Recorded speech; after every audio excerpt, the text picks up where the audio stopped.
Bienvenue dans cette 9e édition d'I Love H3 8 vs 8 Weekly Update avec cette semaine les OSC qui accueillent les leaders du championnat, les Power. Des OSC composés de Blue Yonder, Senka, Pygmalion, Reza, Malcolm, Fredix, Epic, Morpheus. Côté Power, Joker, Genetic, Sharkens, Iceman, Prodigy, Master, Keba et Symbiose. On retrouve ces deux équipes sur Ratsnet en Neutral Bomb. C'est parti. Et on commence tout de suite ce show avec les OSC en attaque et on voit ici leur start à 2 Warthog côté Bazook. Le premier fonce et rentre directement dans le Warthog Power, échange de Warthog.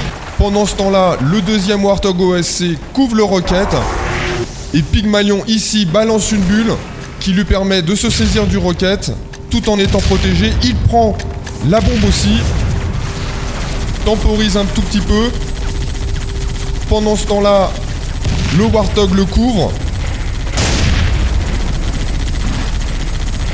Il rentre à l'intérieur du Warthog. Et un autre Warthog OSC vient ici faire diversion pendant que l'autre Warthog à la bombe passe de l'autre côté. Le Warthog qui fait diversion OSC se sacrifie et finit dans le ravin.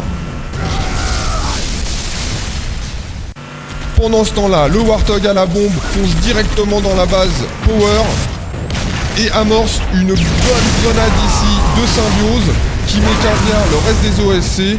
Et le Rocket de Pygmalion n'a pas le temps de faire son effet. Les Power assurent la défense et reprennent le contrôle de la bombe. Et on se retrouve quelques minutes plus tard avec la bombe côté Power. Et ici, Pygmalion bien esselé face au Power qui perd le contrôle de la bombe, récupéré par Iceman. Pendant ce temps-là, Genetic et Sharkens croisent sur Epic et récupèrent le Rocket. Les Power maintenant qui vont maintenir la pression sur les OSC dans leur base avec ici dans la pièce intermédiaire en haut Prodigy et Joker. Pendant qu'en bas Master croise ses grenades. Des Power qui savent très bien gérer ce type de situation.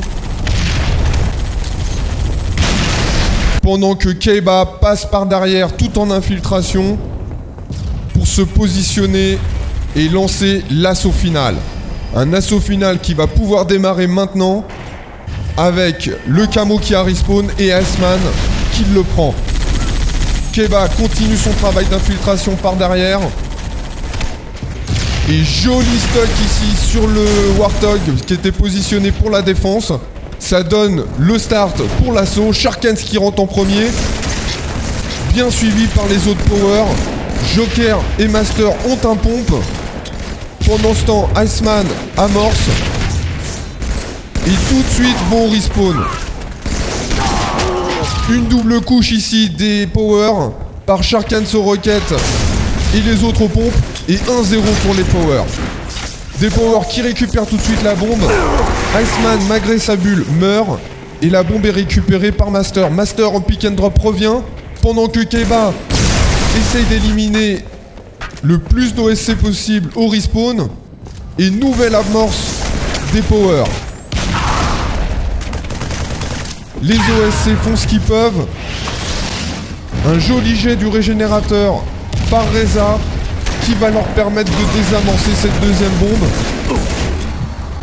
C'était pas loin de l'enchaînement pour les Power, mais une très bonne réaction des OSC.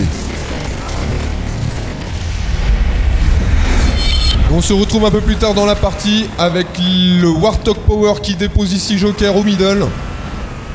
Joker qui a une bulle, qui voit le pompe et qui pense au combo pompe-bulle pour après l'amorce. C'est bien joué de sa part. Ici l'amorce, il déclenche sa bulle, il se fait contrer par un OSC. Mais c'était sans compter sur le sacrifice ici de Sharkens au Rocket et des autres coéquipiers Power qui permettent d'éliminer le reste de la défense.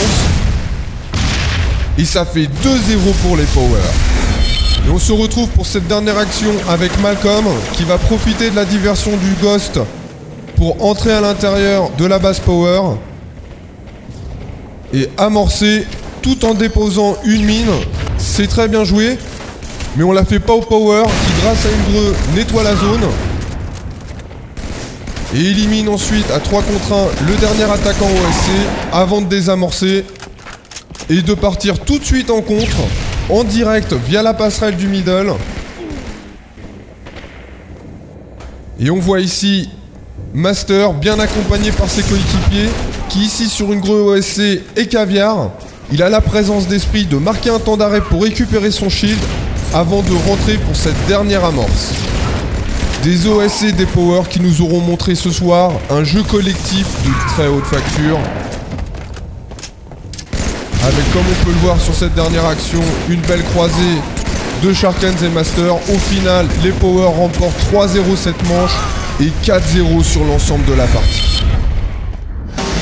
Sur les autres rencontres de cette dernière journée, les CNS s'imposent 1-0 face au FTK suite à de nombreux problèmes d'arbitrage, les deux équipes ayant joué avec des joueurs non homologués.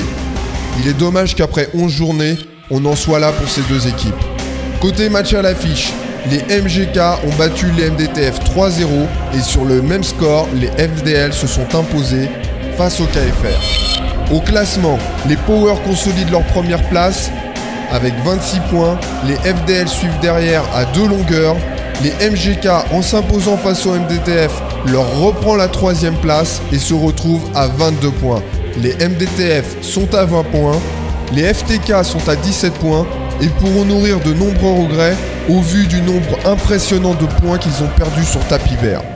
Derrière, plus décroché, on retrouve les CNS à 6 points, les OSC à 6 points et en queue de peloton, les KFR à 4 points. Vendredi prochain, les Power reçoivent les FDL pour le match à l'affiche de cette dernière journée et certainement de cette première partie de saison. Les Power, en cas de victoire, prendraient certainement une option pour le titre de champion d'automne. On retrouvera également les MDTF face au KFR dans un duel au school, les FTK accueilleront les Magic et les OSC rencontreront les CNS. À vendredi prochain pour du gros BTB sur ilovebtb.com.